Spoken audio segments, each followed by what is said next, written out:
So paano May nahuli yan? na. Ha? Oo nga. So 1 down, 15 to go. 16. Ay, oo 1 nga, down, 15 oo. to go. Pero sa unang mga kaso pa lang yan, di ba? May mga susunod pa tayong Again, inaasahan. love, joy, hope. Love na may nahuli na.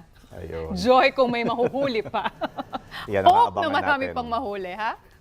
Love, joy, hope.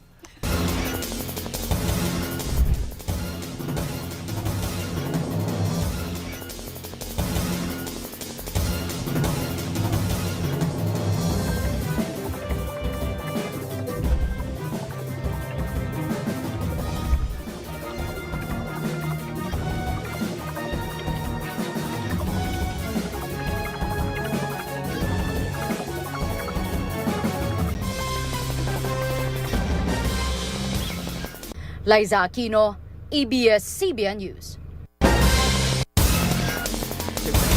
7 yung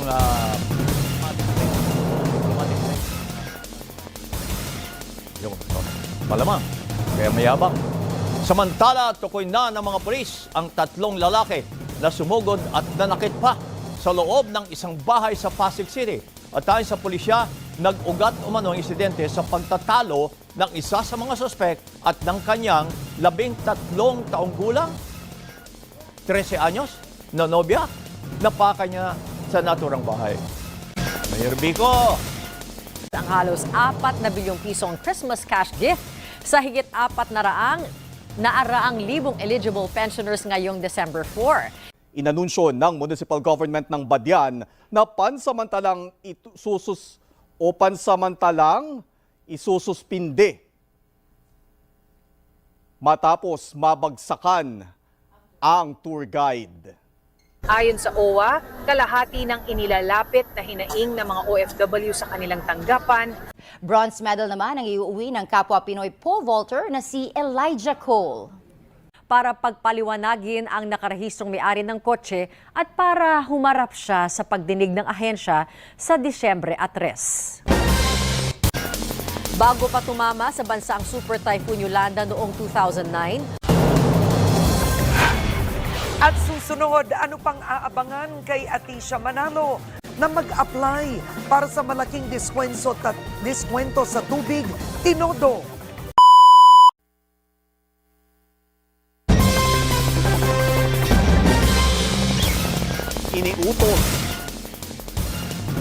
Iniutos ng National Police Commission ang pagsibak sa serbisyo. Ipinayo din ng Manila North Cemetery na huwag sumabay ang mga senior citizen at ang mga may bitbit na mga bata sa mismong araw ng pagdagsa ng publiko o sa November 1. Adrian?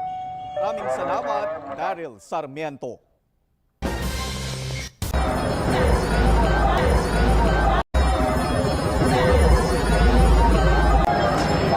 Samantala, pinaalala naman po ni Pangulong Ferdinand Marcos Jr. sa kanyang mensahe ngayong Todos los Santos at Araw ng mga Kaluluwa sa Linggo na patuloy na gunitain ang mga santo at namayapak sa pamamagitan ng dasal at gawing inspirasyon ang kanilang naging buhay.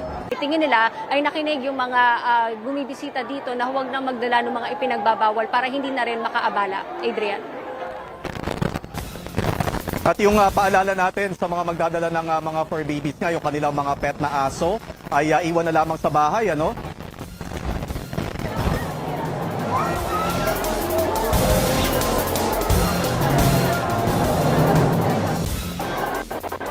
Wala kami marinig.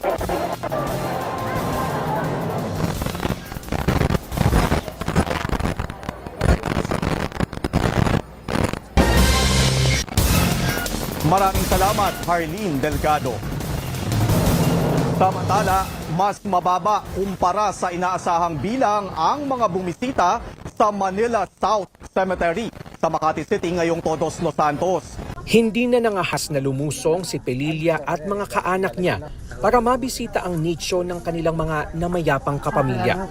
Batid kasi nila ang lalim ng baha sa may gitnang bahagi ng San Jose Public Cemetery sa Kalumpit, Bulacan. Talagang mahirap yung sa sitwasyon namin na ganito ala naman kaming magawa kung paano magiging solusyon namin dito. Laging panalangin namin na matuyo na talaga, as in matuyo na itong lugar na to. Malungkot talaga. Patay na, nalunod pa. Dahil para sa kanila, dapat manatili ang dignidad, hindi lang para sa mga patay, kundi pati na rin sa mga patay.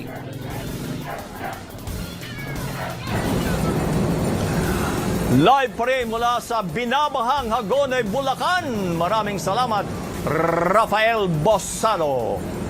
Sabi siya sa akin na sige ate, wait lang, tawagin ko lang yung kasama ko. After nun, hindi na siya bumalik. Bangus ayaw, yung cellphone ang gusto.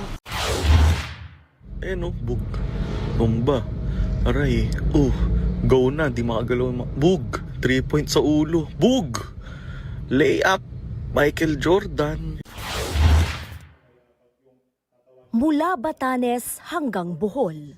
Bineberipika ng BFP ang ulat na napabayaang nakasinding kandila ang pinagmulan ng apoy. Ay, naku, wag niyo.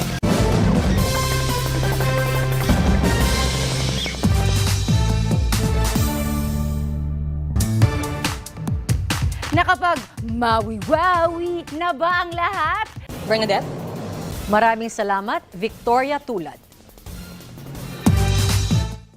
Isang malapit na kaalyado ng mga Marcos.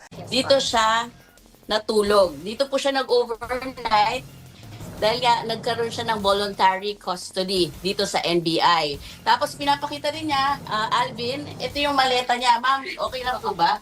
Ito, maleta ni Ma'am Sara. Ma'am Sara, ba't po may maleta kayo? Mga gamit ko, mga damit. Ilang araw niyo po ba ine-expect na magsistay dito sa NBI? Hindi ko sure. Hindi niyo alam. Pero ano po bang laman ng maleta ninyo? Mga damit ko. Damit, wala po bang pera dyan? Wala pong pera dyan. O, sige po. May naramdaman po ba kayong anumang pangamba o pagdadalawang isip kaugnay sa ginawa po ninyong paghahain ng kasong ito? Wala po. Base na rin sa mga nakuhang ebidensya ng DPWH at dokumento ng mga proyekto ng SunWest Corporation at ng iba pang korporasyon ni former Congressman Zaldico tulad ng High Tone Corporation across many years, Mr. President. No? At base na rin ito dun sa naging sworn testimony ni Sergeant Gutesa dito sa Senate Blue Ribbon hearing. Sinilip ko yung baba, hindi ko naman po makita. So, natatakot din po ako, baka mahulog ako. So, umikot po ako, nagtanong po ako sa mga tao dito na kung walang nakitang dumaan na babae, wala nang daw po. Tapos bumalik tuloy ako para silipin. Talagang wala po. Live mula Kuala Lumpur, Malaysia, nagpapatrol si Harleen Delgado. Harleen, ano ang mga bibigyang pansin ni Pangulong Marcos sa kanyang pagdalo sa ASEAN Summit? Zen nangako si Pangulong Ferdinand Marcos Jr. na isusulong ang interes ng Pilipinas at mas palalalimin pa ang ugnayan ng mga bansa sa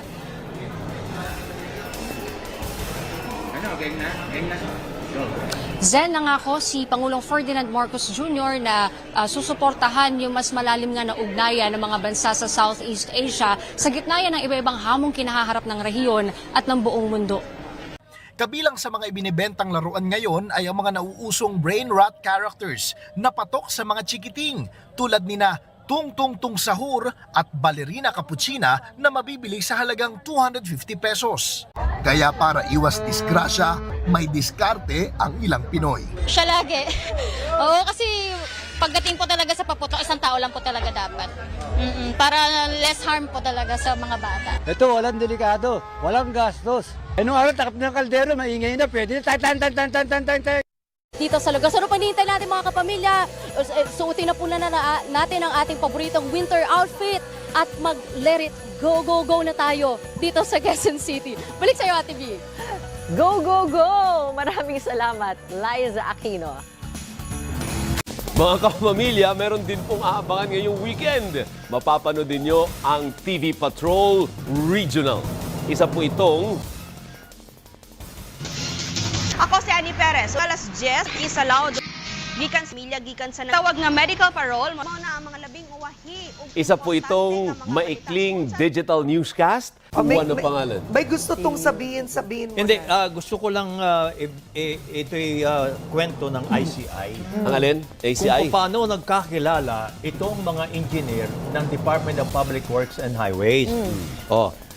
Si Undersecretary Roberto Bernardo is isang civil engineer mula sa Malolo City, ay siyang may kinalaman para ma-promote ang kanyang kababayan na si Henry Alcantara na taga Bukawi naman. Para maging First District Engineering Officer 2019. Okay. Nagkakilala naman sila sa Laguna Engineering Office. Noong 2020, si Alcantara inintroduce ang kanyang second in command na si Bryce Hernandez kay Bernardo sa isang party sa Diamond Hotel. Wow, Diamond Hotel. Commentary lang to ha. Doon sila nag-usap. Hindi, ito yung report ng Sir, ICI. opo. Ay, report ng ICI, hindi Okay. documentary. The following year, si Alcantara ay nagkakilala sila ni Ako Bicol Party List Saldico. Okay. Sa Shangri-La naman, sa Taguig. Ay sa Shangri-La pala, meron palang penthouse si Saldico. Grabe naman yaman nun. At ang pinag-usapan nila ay ang pondo para sa kanyang distrito na humingi ng 20 to 25%. Dinitrace niya lang kung ano Yan yung talaga ang sequence. racket, 25 to 30%. Nakakalungkot ang Pilipinas sa ganun. Dapat yun ang baguhin. Tama. Tama yan. Paglaban mo. Ang mahirap kasi, ang gobyerno, pinagkakakitaan, ginawang sindikato, Yes. ginawang negosyo. Yes. Diba? Ay doon pala sa inyo sa Bulacan, ay 6.86 billion pesos ang pondo. Nakagalit. Public work. 6.86. Puro ano yun? Billion. Gabs, awat na. Puro nakaw, ni racket, walang napunta sa bayan. Wala. That's true. Awat na. Overtime na. Nakapagod na nga magalit sa Pilipinas eh. Ano na? Sana may makulong at ipakulong. Hindi lang yung low level, dapat Ay, pati gano'ng katagal? mataas. Gano'ng katagal? Dapat Ay, alam mo, pag tumatagal, nakakalimutan. Ayun. Ayun. Diba? Okay. Sige na! Hindi na ako nagsalita. Masunurin ako Dadalawa na ngayon. lang kami, ha? At yan po ang mga balitang binantayan namin para sa inyo. Tuloy-tuloy ang pagpapatrol sa Kapamilya Channel. Kapamilya Online Live at 8:20. Ako po si Alvin L. Chico. 51 days na lang, Pasko na. Para sa iba pang balita, mag-log on sa abs-cbn.com. At maaari rin nyo rin i-scan sa inyong mga screen ang code na nakikita nyo sa mga QR code. Ayun, no? There. Para mapanood ang ating YouTube channel. Siyempre, ang mga latest news. Balikan natin ang mga balitang Na hindi nyo napanood. Hindi nakalago. napakikinggan din po ang TV Sorry. Patrol sa DZMM Radio Patrol Edit. sa 6:30. Ano mang hamon, ano mang malapit na yung panahon, hamon. tapat kaming maglilingkod. Ako po si Bernadette Zambrano. At napapanood live ang TV Patrol at replay ng mga paborito niyong programa sa iWant.ph. Nandito kami para sa inyo saan man sa mundo. Yun na nagdala Ako po si Karen Daven. Kabuka yun. At sama-sama pa rin tayo gabi-gabi sa All TV. Ako naman po ang inyong kabayan si Nolly De Castro sa pangalan po ng ABS-CBN News in the service of the Filipino. Marami pong salamat at magandang gabi. Bayan!